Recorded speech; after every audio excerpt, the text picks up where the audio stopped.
Hi, this is Alan Wheeler again on this YouTube channel where I have been talking about tarot and spirituality. And I believe the title for this video will be Top 4 Tarot Decks Put God in a Box. And we'll get into that in just a minute. I've been introducing something from my altar to introduce these videos.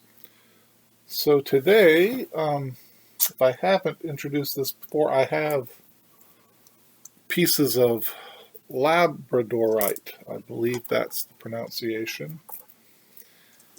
And I have 5 pieces that came together. I usually carry this larger one in my pocket with 2 others. And then I have 4 smaller pieces that I keep up here on the altar. I keep in my pocket a lapis stone, which is associated with Isis, a Kumbaba jasper stone associated with the Empress, Gaia, Venus, and then the labradorite, which reminds me of the Morrigan. And I keep those in my pocket.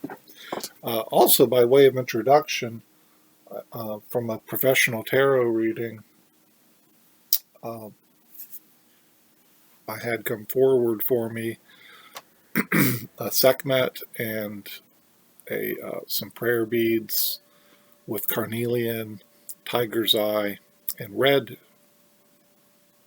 jasper, I believe. And so I pulled out, not being familiar with Sekhmet, I did some searching online and posted some things on my online, my digital altar. And on my physical altar here at home, I put this card from the Isis Oracle. And there is Sekhmet with her lion's head and woman's body there in the background, a profile in the background. With Isis, they're presumably acting as priestess or standing in as sister of Sekhmet. And the card's title is Temple of Carnelian, and it's kind of an access point for fire and that kind of energy, courage. And in meditation, I pulled a couple of cards from the Tarot of Vampires that went together well with this idea of applying fire, accessing fire energy. In the Tarot of Vampires version of the Five of Wands, called the Five of Scepters, there's a figure that looks like maybe a young woman holding a fiery cross, which is the symbol of the scepter suit. Warding off or guarding against this panther, which is the animal of the scepter suit. And so that fearsome beast is being held at bay, perhaps, and there's a struggle, the familiar kind of battle pictured in many versions of the Five of Wands. And in my meditation, this energy is transformed into the Strength card. And you can see here, if it's not washed out here, now that strong, courageous panther energy is under the control of this figure. And so she has the inner strength to face her fears or anxieties and transform them into power, courage, strength. So, a little meditation on fire here at my altar where candles are burning, incense is going, Tibetan bells are singing, and the whole altar area is warmed up here for this video. Now what I've done, I've pulled to kind of address the issue of the common phrase we have of putting God in a box. I think we're familiar with that idea. But just to unpack that, that was a serendipitous metaphor there. To unpack that box a little bit, I've taken from 4 tarot decks all of the 8s. So I've got from the Deviant Moon, Tarot of Vampires, the Archeon Tarot, and Smith-Waite Centennial Tarot. I have pulled all of the 8s out. And the Star card from those decks, because strength is sometimes numbered 8, but not in all decks. But the star is associated with, in numerology, with the number 8 being 17, 1 plus 7 being 8. So I have all of the cards associated with 8. So we'll look at those.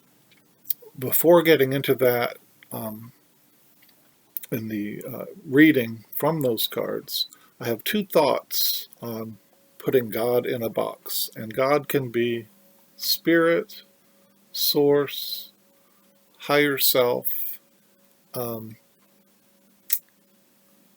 you want to refer to the spiritual force or power or experience.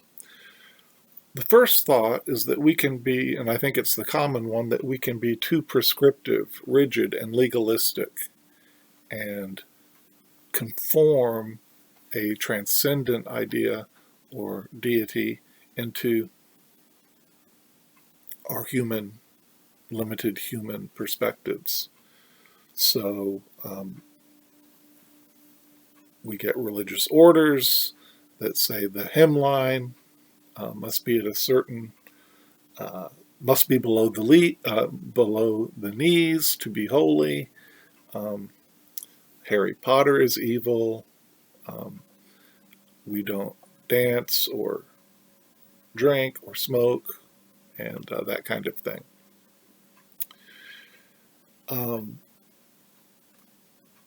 So we kind of confine the way, the Tao, from Taoism, which is kind of a path, transcendent path. We kind of get that, the nuts and bolts of that in our human framework. So taking that into a more Western example, we could ask, when Jesus says, I am the way, or the Tao, the way,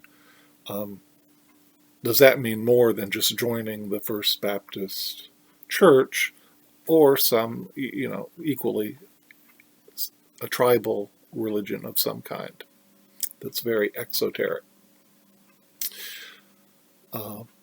So we lose, in that familiar idea, we put God in a box, we lose the childlike faith that could embrace an imaginary friend that can transcend the ordinary, and so on. The second thought is maybe less common, but not unknown, is that maybe God does stoop to our level and put himself in boxes at times. I'm reminded of the movie, my favorite part in the old children's movie, Indian in the Cabinet, I think it was called, where in much of the movie, the main character entered, I believe, another realm with fantastical realm. But my favorite part was when briefly the little toys came alive in the cabinet. And in the context of the real world, you saw these fantastical motions of these figures. And that amazed me almost more than the whole going into the realm, the fantastical realm, um, seeing that contrast of the fantastical entering into the real world. And so perhaps God does grant access through altars, through temples, um, these kind of human disciplines and things. And that's probably the original intent of our boxes. And so disciplines are meant to bring us to the transcendent or to grace or to a mystical experience, something beyond, something divine.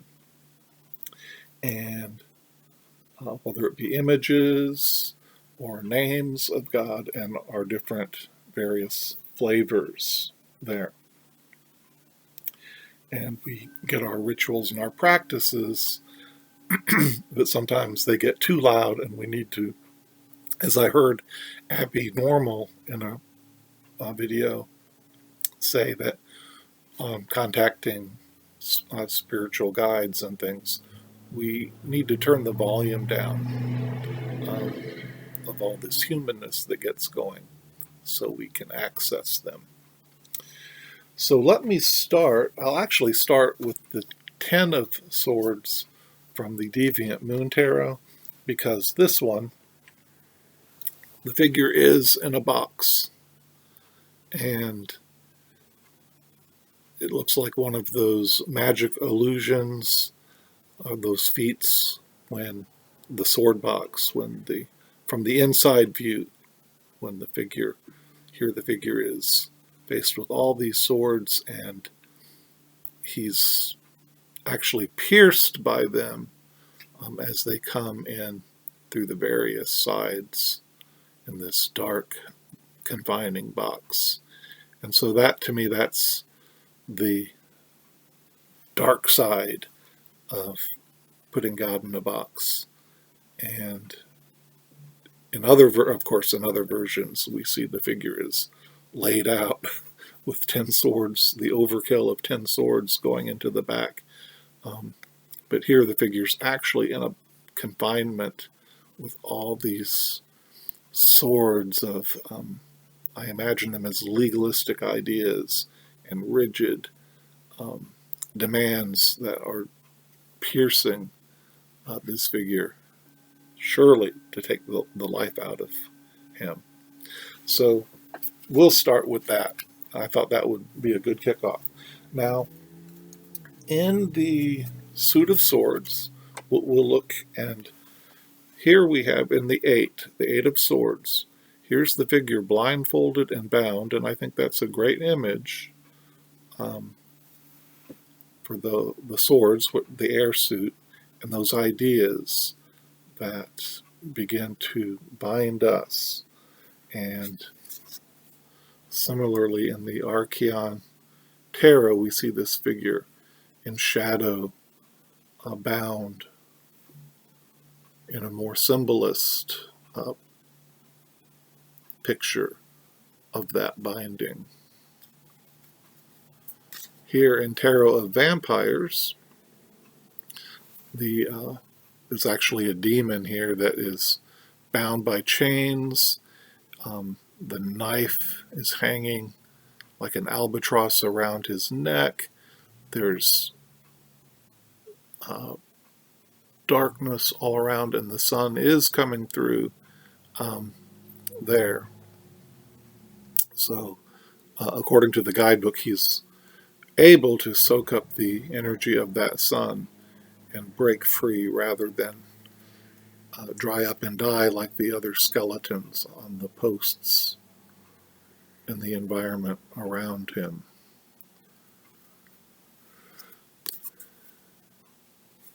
Finally, in the Deviant Moon version, here's a figure, and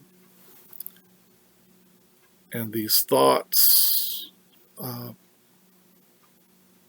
threatening from below, and to me this version is much like condemnation, when we run with the rules in our minds and feel needlessly guilty and bound up, and we can pierce ourselves with unnecessary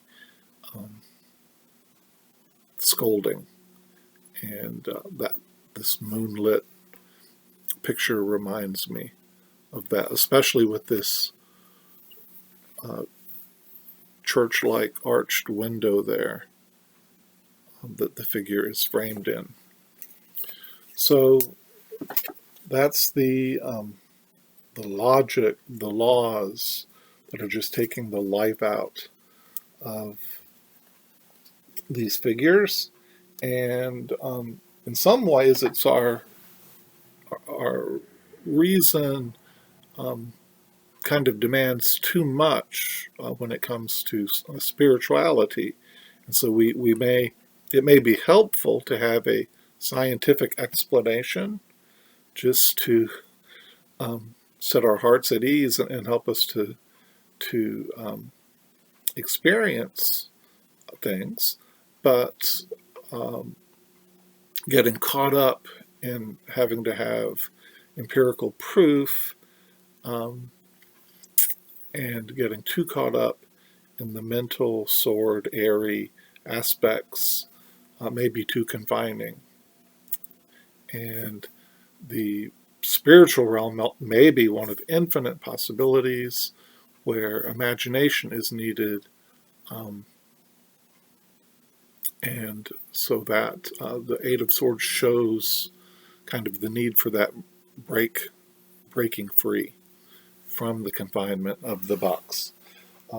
Let's look at the Eights of Cups. And here from the Smith-Waite Centennial, we see the familiar image of the figure leaving behind all these cups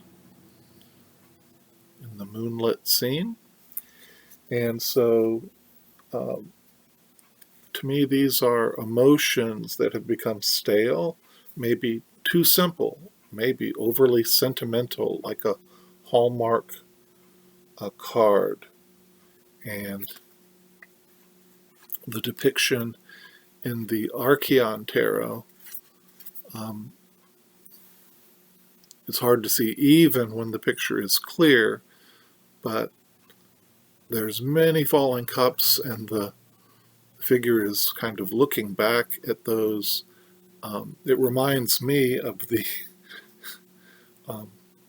I was never in a fraternity, but it reminds me of the aftermath of a big fraternity party with all the half-filled cups and spilled bottles laying all around, and the aftermath of that, the hangover and the leaving of those emotions and feelings. Here in Tarot of Vampires, the figure is bound, his wrists are bound with a chain. He's got a mask on to keep out the toxic fumes. And in the background, it may be too dim in the recording, but there's a cathedral in the background, which is interesting to me. So he seems to be leaving, whether it's the Cinderella story and the overly simplistic emotions presented, or the wish fulfillment, the emotional expectations that have been disappointed, and so having to get out of the box of those expectations, leaving that. And similarly, we see in the Deviant Moon Tarot, Here's a figure, doesn't want any more of those stacked cups. And it hasn't been true fulfillment, the things that have been imagined. And so leaving the 8, heading for the 9 of true fulfillment in the 9 of Cups. Okay, next, the Wands. And here, I just see in this burst of energy of the flying, it looks like flying arrows shot off. I'm just reminded of a whirlwind of activity, someone that's driven to something more than called to it.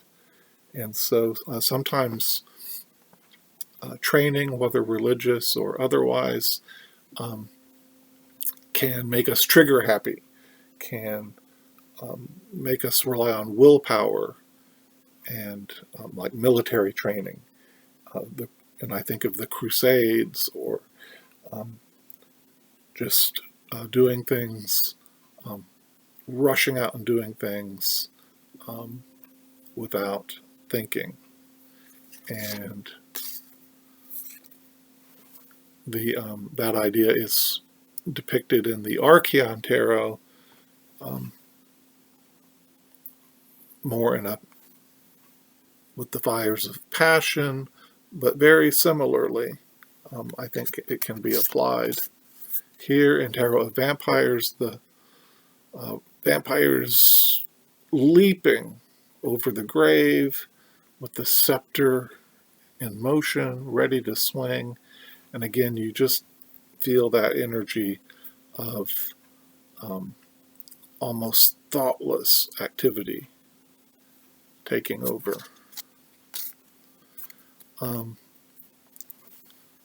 A different approach to the same energy that we see in some decks, we see in the Deviant Moon Tarot. And here she's cutting back. Maybe it's the energy of the 7. And she's cutting back this wild growth of the others. There seems to be a message coming carried by a crow or raven here. And so we get the idea it's needs to be tamed, some of this drive. And so I think it's better to be called to resonate with the things we do, not just because we're taught and trained and it comes from that kind of box that we're familiar with. The last set of 8s are the Pentacles, and this is where that box seems to be the routine and ritual. And so here we see the craftsman hammering out his coins, every one the same. And so in the positive view, it would be that discipline that actually reaches a higher level, that perfection of work that actually hits a flow and maybe accesses grace, but can become empty ritual and empty routine. Here in the Archeon Tarot, we get the very fiery image of a furnace, and so maybe he's consumed by the work, and maybe he's forgotten the purpose of that work. And in the Tarot of Vampires, we see a magician or necromancer who is actually going through some kind of ritual or practice. And so we see a feeble manifestation here in his hand. So again, In a brighter reading, it would be an effective ritual here. In a darker reading, it would be maybe an empty one, and just following the empty forms of ritual, heartless, with no relationship. And we do see that depicted in the Deviant Moon Tarot, as every coin comes out the same, and he seems caught up in all the cogs and wheels of this industrial process, and again a furnace, similar to the one we saw in the Archeon Tarot. So this has become maybe lifeless, this routine and this process. So the eights tell us when we try to put our spirituality in a box, to put God in a box, spirit, source, whatever that might be for us, that maybe we need to turn down the volume, as Abby Normal said, of the chatter, of the reason, of the expectations of the heart, of the training and willpower of what everyone else tells us to do, the doctrines and the routines that have become like dry bones that need new life, or wineskins that new wine requires new wineskins, to use the old parable. So let me close by looking at the way out, and I'll bring in the star. And here is the songbird singing, and the light in the dark sky leading us through, and the refreshing of spirit being poured out both on the water of the heart, the earth, and refreshing all elements there. Similarly, in the Deviant Moon, we see that refreshing going on, and in the barren landscape. In Tarot of Vampires, it's hard to see, but there's a path through the forest with a light there at the end of the path, and the figure is pouring out blood, refreshing blood for the, as it is in this deck, it's spiritual life. The blood is the life in this deck, and it's being poured out both on the dead roses and the fresh red roses. And Archeon Tarot shows the figure of the star immersed in the watery like cosmos, and again she seems to be nurturing and offering that hope, that faith to make it through the night.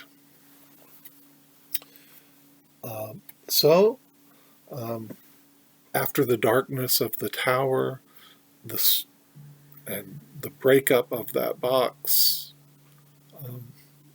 that has confined us, now it's time to hear the still small voice of conscience, of our own conscience, rather than maybe dogma or doctrine that people have cobbled together for us. To listen to that teeny light of reason that resonates within us, that spark of inspiration, that new spark that's outside of what we've become accustomed to. The refreshing new forms as we expand and become like children again. So I'll close there. Thank you for watching this video, and as always, I hope you will find connection with people in your life, with online community, and on your spiritual path, whatever that might be. Thanks for watching again, and take care.